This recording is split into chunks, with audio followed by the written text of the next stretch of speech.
वाशिमच्या मानोरा कृषी उत्पन्न बाजार समितीत अवकाळी पावसामुळे मोठं नुकसान झालंय। या नुकसानीची केंद्रीय मंत्री शिवराज सिंग चौहान यांनी दखल घेतली। पावसाच्या पाण्यात वाहून जाणारा भुईमूग वाचवण्यासाठी प्रयत्न करणाऱ्या गौरव पवार या शेतकऱ्यांशी त्यांनी संवाद साधलेला आहे।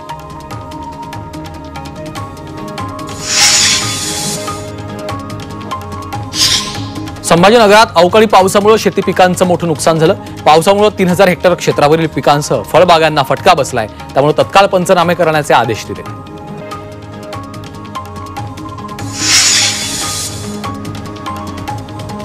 यंदा नेहमीच्या सरासरी पावसाच्या 105% पाऊस पडण्याची शक्यता। या काळात काही भागात ढगफुटी सदृश्य पाऊस होण्याचा अंदाज आहे।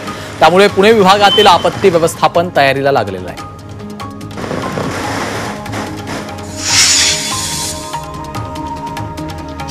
येवला तालुक्यातील नगरसूल आणि अंदरसूलमध्ये वादळी वाऱ्यासह जोरदार पावसानं हजेरी लावलेली आहे। तालुक्यात सलग चौथ्या दिवशी दमदार पाऊस झाला।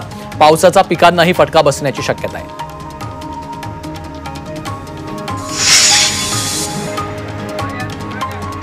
सोलापुरातील हत्तूर परिसरात जोरदार पावसानं हजेरी लावली आहे। पावसामुळे वातावरणात गारवा निर्माण झाल्यानं उकाड्यापासून हैराण झालेल्या नागरिकांना काहीसा दिलासा मिळालाय। मात्र पावसानं पिकांचं नुकसान होण्याची शक्यता असल्यानं शेतकरी चिंतेत आहेत।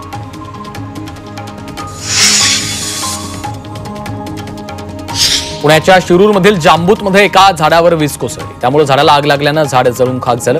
या घटनेचे दृश्य कॅमेऱ्यात चित्रित झाले।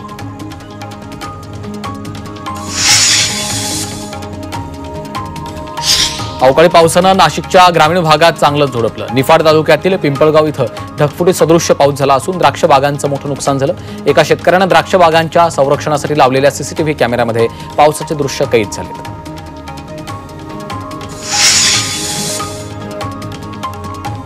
बुलढाण्यातील सायखेड गावात वादळी वाऱ्यासह पावसानं हाहाकार केलाय। वादळी वाऱ्यामुळे आदिवासींची घरं उद्ध्वस्त झाली आहेत। घरांवरचे पत्रे उडून नागरिकांचे संसार उघड्यावर आलेत। त्यामुळे नुकसानग्रस्तांना मदत करण्याची मागणी करण्यात आली आहे।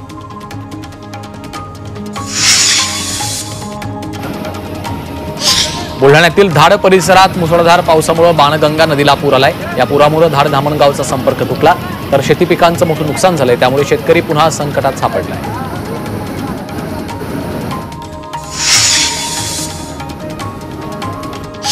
जळगावात मंत्री गुलाबराव पाटील यांनी खरीप हंगामपूर्व आढावा बैठक घेतली। खताची लिंकिंग आणि बोगस बियाणे यावरून गुलाबराव पाटलांनी कंपनीच्या अधिकाऱ्यांना चांगलं सुनावलं तर कारवाईचेही आदेश दिले।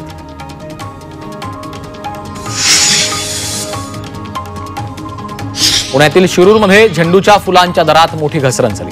झेंडूच्या फुलांना 10 रुपये किलो बाजारात भाव मिळतोय। त्यामुळे झेंडू उत्पादक शेतकरी संकटात सापडलाय तर झेंडूचे बाजारभाव गडगडल्यानं उभ्या पिकात शेळ्या मेंढ्या सोडण्याची वेळ शेतकऱ्यांवर आली आहे।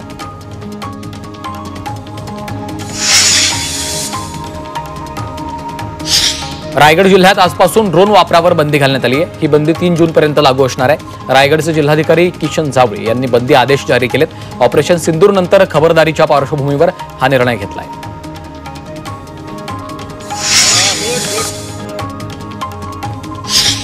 समृद्धी महामार्गावरून एका प्रवाशानं सिन्नर ते संभाजीनगर प्रवास केला। मात्र या व्यक्तीकडनं मुंबई ते नागपूर टोल कापण्यात आल्याचं स्पष्ट झालं।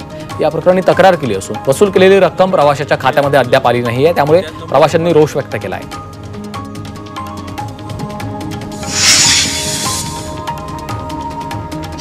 भंडाऱ्यातील जांभोरामध्ये मातोश्री पांदन रस्त्याचं काम निकृष्ट दर्जाचं झालं। त्यामुळे या रस्त्यावरून प्रवास करताना शेतकऱ्यांना मोठा त्रास सहन करावा लागतोय।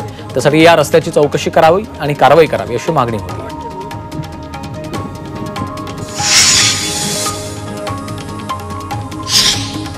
नाशिक शहरात 31 मे पर्यंत ड्रोन उडवण्यास बंदी घालण्यात आली आहे। पोलिसांच्या परवानगीशिवाय ड्रोन उडवल्यास गुन्हा दाखल केला जाणार आहे। ऑपरेशन सिंदूर नंतर पोलिसांकडून खबरदारी घेतली जाते।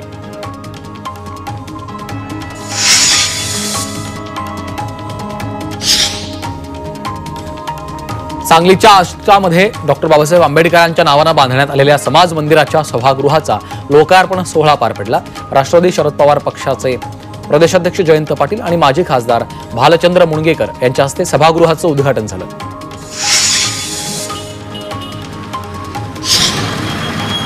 नांदेडमधील मध्यवर्ती बसस्थानक पूर्ववत ठिकाणी सुरू झाले। बसस्थानकाकडे जाणाऱ्या रस्त्याच्या कामासाठी हे बसस्थानक कौठामधील मैदानावर स्थलांतर केलं होतं। मात्र आता रस्त्याचं काम पूर्ण झाल्यानं बसस्थानक पूर्ववत ठिकाणी सुरू झाले। त्यामुळे प्रवाशांना दिलासा मिळाला।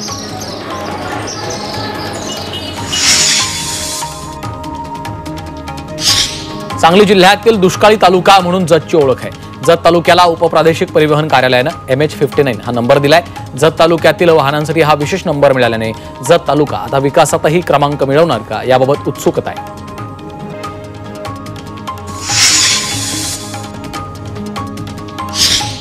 वाशिममध्ये पाण्याच्या शोधात एक नीलगाय विहिरीत पडल्याची घटना घडली.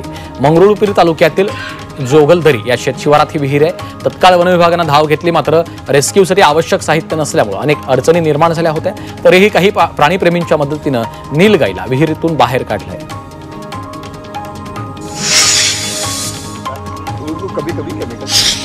सोलापुरातील सिद्धेश्वर तलावातील मासे आणि कासवाचं मृत्यू सत्र सुरूच आहे.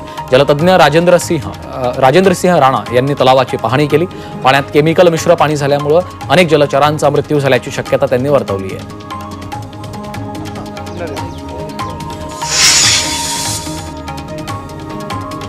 वाशिमच्या रिसोड तालुक्यातील किनखेडा गावात गेल्या काही दिवसांपासून माकडांनी उच्छाद मांडला.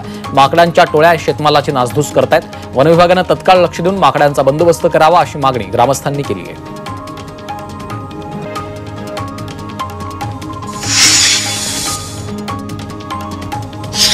येवला तालुक्यातील धुळगाव इथे एका पोल्ट्री फार्ममध्ये विषारी इंडियन कोब्रा आढळलाय. या कोब्रानं पोल्ट्रीमधील कोंबड्यांची 4 ते 5 अंडी गिळंकृत केल्यामुळे तो अस्वस्थ होता. दरम्यान सर्पमित्र दीपक सोनावणे यांनी त्याला रेस्क्यू करून जीवदान दिलंय.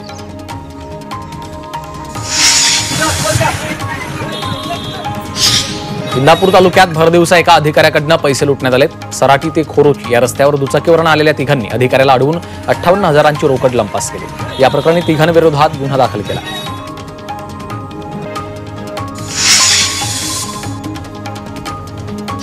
गोंदियात 3 मुलांनी उन्हात ठेवलेली 30 किलो तुरीची डाळ लंपास केली. ही चोरीची घटना CCTV मध्ये चित्रित झाली आहे. तर या CCTVच्या आधारे पोलिसांकडून तपास सुरू आहे.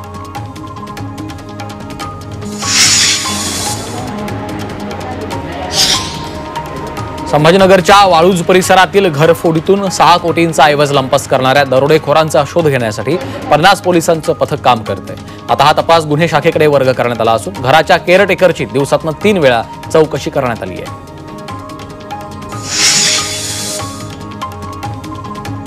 येवला बसस्थानकावर बसमध्ये प्रवासी चढत असताना चोरट्यांनी संधी साधत 4 प्रवासी महिलांच्या गळ्यातील सोन्याचे पोत चोरलेत. यावेळी प्रवाशांनी गोंधळ केल्यामुळे बस थेट पोलीस स्टेशनमध्ये आणली. पोलिसांनी प्रवाशांच्या बॅगांची तपासणी केली, मात्र चोरट्यांचा शोध लागला नाही.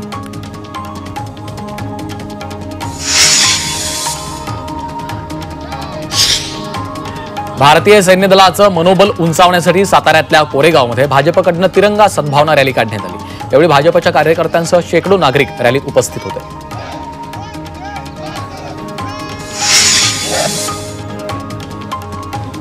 आदिवासी विकास मंत्री डॉक्टर अशोक उईके भंडारा दौऱ्यावर आहेत. त्यांचं भाजप आणि महायुतीच्या शेकडो पदाधिकाऱ्यांनी जंगी स्वागत केलं. सध्या अशोक उईके आदिवासी समाज बांधवांशी चर्चा करत समस्या जाणून घेत आहेत.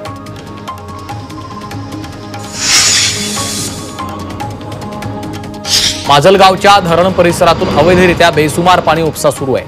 सध्या धरणात केवळ 6% पाणीसाठा शिल्लक आहे. त्यामुळे बीड माजलगावसह तब्बल 80 गावांवर जलसंकट येण्याची शक्यता आहे. त्यामुळे अवैध पाणी उपसा करणाऱ्यांवर कारवाईची मागणी केली जाते.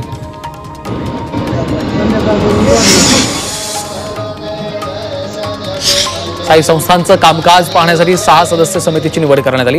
राज्य शासनाच्या विधी आणि न्याय विभागाच्या वतीनं पालकमंत्री विखे पाटलांच्या अध्यक्षतेखाली समितीची स्थापना केली. मात्र ही समिती घटनाबाह्य असल्याचं साई संस्थांनं स्पष्ट केलं आहे.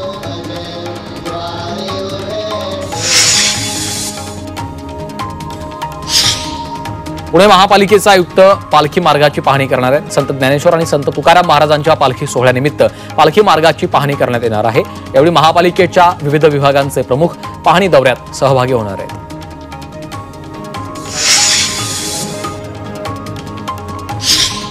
धार्मिक स्थळांच्या जवळ QR कोड लावून देणगी जमा करणाऱ्या एका रॅकेटचा ATSनं भंडाफोड केला. पोलिसांनी या प्रकरणात एका आरोपी विरोधात गुन्हा दाखल केलाय. मोहम्मद एजाज अन्सारी असं आरोपीचं नाव आहे. धार्मिक संस्थेच्या नावाखाली खासगी खात्यात पैसे वळवले जात होते. आरोपीच्या खात्यात वेगवेगळ्या ठिकाणांवरून 68,59,000 अधिक रक्कम गेल्या 2 वर्षात जमा झाली.